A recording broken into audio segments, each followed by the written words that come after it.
નમસ્કાર દર્શક મિત્રો, ટીવી18 ન્યૂઝમાં આપનું સ્વાગત છે। ટીવી18 ન્યૂઝ ગુજરાતની પળે પળની ખબર ધરાવતી ગુજરાતી ન્યૂઝ ચેનલ છે। હવે જોઈએ મુખ્ય સમાચાર। ડીએફઓ વિકાસ યાદવ તેમજ આરએફઓ એલબી ભરવાડ દ્વારા ગીરના નેસડાની મુલાકાત લીધી। ઉના ગીરગઢડા તાલુકાના કાર્યશીલ ધારાસભ્ય કેસી રાઠોડે પણ જસાદર ખાતે હાજરી આપી લોકો પ્રશ્નો સાંભળ્યા અને બને ત્યાં સુધી ફોરેસ્ટ વિભાગની સાથે રહી માલધારીઓ તેમજ ખેડૂતોના પ્રશ્નોને પૂર્ણ કરવા ખાતરી આપી। ગીર પંથકના નેસ વિસ્તારમાં આજે ડીએફઓ વિકાસ યાદવે નેસ વિસ્તારમાં રહેતા માલધારીઓની મુલાકાત લીધી। વર્ષો પછી આજે ડીએફઓ દ્વારા નેસમાં રહેતા માલધારીઓની મુલાકાત લીધી અને માલધારીઓના પ્રશ્નો સાંભળ્યા। માલધારીઓને પાણીની સમસ્યાનું નિરાકરણ લાવવા ડીએફઓ વિકાસ યાદવે આરએફઓ એલબી ભરવાડને તાત્કાલિક અસરથી ટૂંક સમયમાં નિરાકરણ લાવવા સૂચના આપી। માલધારીઓને પડતી મુશ્કેલીઓના નિરાકરણ લાવવા માટે તેમના લાગતા વળગતા અધિકારીઓને સૂચના આપી। આજે ગીર વિસ્તારમાં પહેલીવાર આરએફઓને ગીરના માલધારીઓની મુલાકાત લેતા જોઈ માલધારીઓમાં આજે એક અલગ પ્રકારનો ઉત્સાહ જોવા મળ્યો હતો। તેમજ ગીરગઢડા તાલુકાના રાજકીય આગેવાનો તેમજ માલધારીઓ ખેડૂતો સહિત મોટી સંખ્યામાં લોકો ઉપસ્થિત રહ્યા હતા। ટીવી18 ન્યૂઝ ગુજરાતી। હું તખતસિંહ ચુડાસમા જસાદર ગીર ગામનો રહેવાસી ભાઈ મનીષભાઈ જાલોંદ્રા, જિલ્લા પંચાયતના કારોબારી ચેરમેનના પ્રતિનિધિ। ગઈકાલે ડીસીએફ સાહેબનો પ્રવાસ હતો ગીર પૂર્વની અંદર, એના વિશે શું કહે?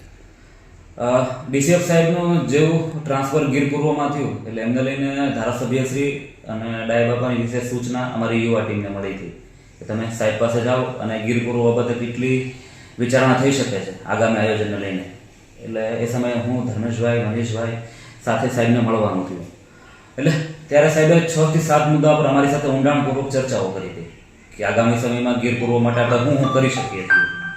તો એ વિષયને લઈને આ પ્રવાસ આખું આયોજન ગઈકાલે થયેલું હતું। તો કયા પ્રકારના પ્રશ્નોનું સમાધાન થયું? ગીર પૂર્વમાં આવતા તમામ નેસ વિસ્તાર, એમાં ટિમ્બરવાથી અમે ગઈકાલનો પ્રવાસ સાંજે ચાલુ કર્યો હતો। દોઢી નેસ, આહુંદરાળી, ગુડજુજવા, ખજૂરી, સરાકડિયા, છેલ્લે જસાદર અમારો આ આખો પ્રવાસ પૂર્ણ થયો હતો। આ પ્રવાસની અંદર મોટાભાગના પ્રશ્નોની અંદર જે ગીરની અંદર માલધારીઓ, જે ખેડૂતો રહે છે એમાં જે પ્રાણ સમાન જે પ્રશ્નો છે, જેમ કે માલધારીઓ માટે વારસાઈનો પ્રશ્ન ઘણા સમયથી વિલંબિત છે। તો સાહેબે એ પણ વચન આપ્યું છે કે ટૂંક સમયમાં જ જેની પણ વારસાઈ બાકી રહેલી છે એમને પણ તાત્કાલિક ધોરણે પૂર્ણ કરવાની આવશે। બીજું કે ગીરની અંદર જે ભૂગર્ભ જળનું સ્તર જે નીચે ગયું છે, આજુબાજુના ગામોમાં પણ એની અસર વર્તાણી છે। આવનારા સમયમાં એને લઈને પણ સાહેબ અને ધારાસભ્યશ્રી પોતે સંકલનમાં છે।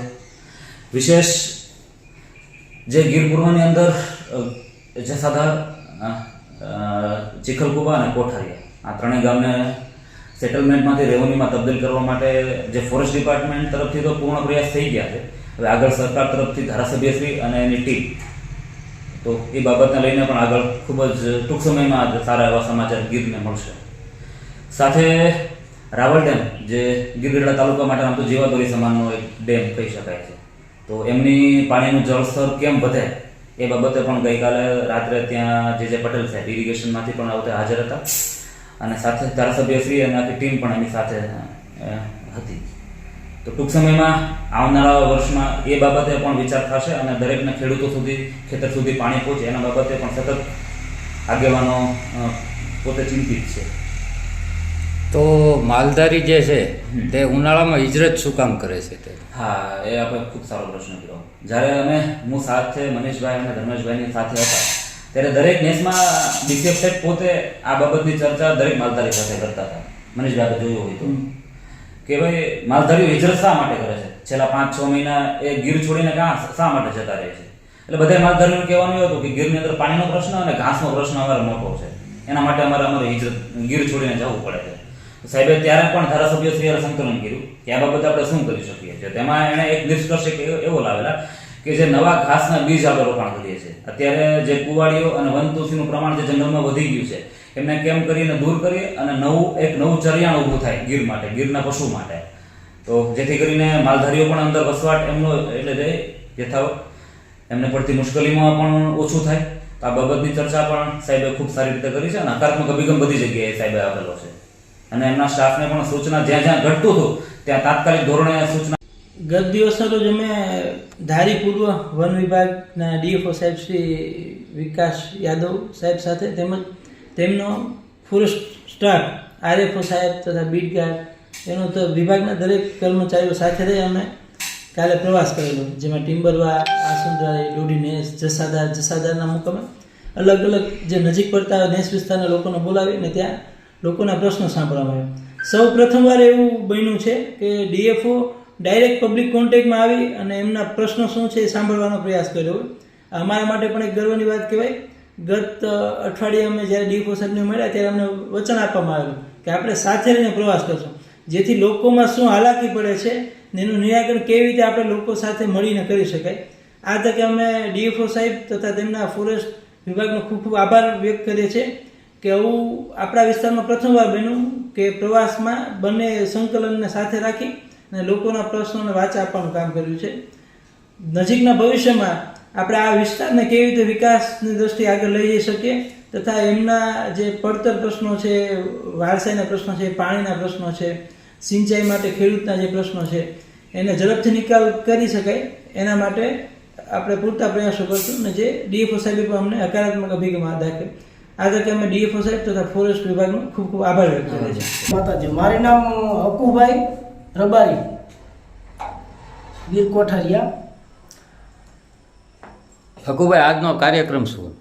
આજનો કાર્યક્રમમાં અમે ડીએફઓ સાહેબ આવ્યા છે. અમારે બધા નિહાળોમાં દોઢી, આણોદળી, અડાળા, ટીમરવા, જસાદર અને સાહેબે ખૂબ બધી સારી વાત કરી કે ભાઈ અમારા જે કાંઈ નિહાળાના પ્રશ્નો છે બહુ અઘરા એ પણ કે સોલ્વ કરી આપશું અને જેમ બને એમ વહેલી તકે. એટલે એ બદલ અમે ડીએફઓ સાહેબનો પણ ખૂબ ખૂબ આભાર માનીએ.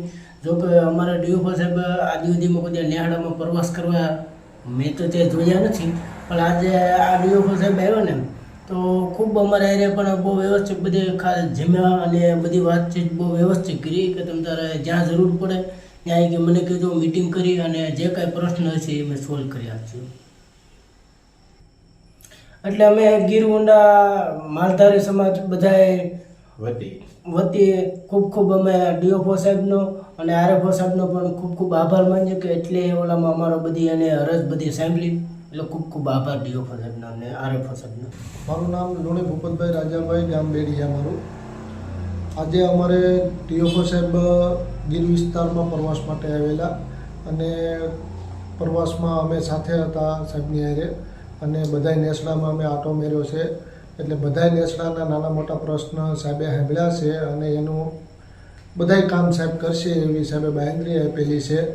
તો એ બદલ ડીએફઓ સાહેબનો ખૂબ ખૂબ આભાર કે પોતે જાતે આવી અને ગીર વિસ્તારમાં બધાયના પ્રશ્ન નાના મોટા સાંભળ્યા છે અને કરી છે, બધાય કામ કરી આપશે એવું સાહેબે કીધું છે. એ બદલ સાહેબનો ખૂબ ખૂબ આભાર. ડીએફઓ સાહેબનો, આરએફઓ સાહેબનો ખૂબ ખૂબ આભાર. જય માતાજી.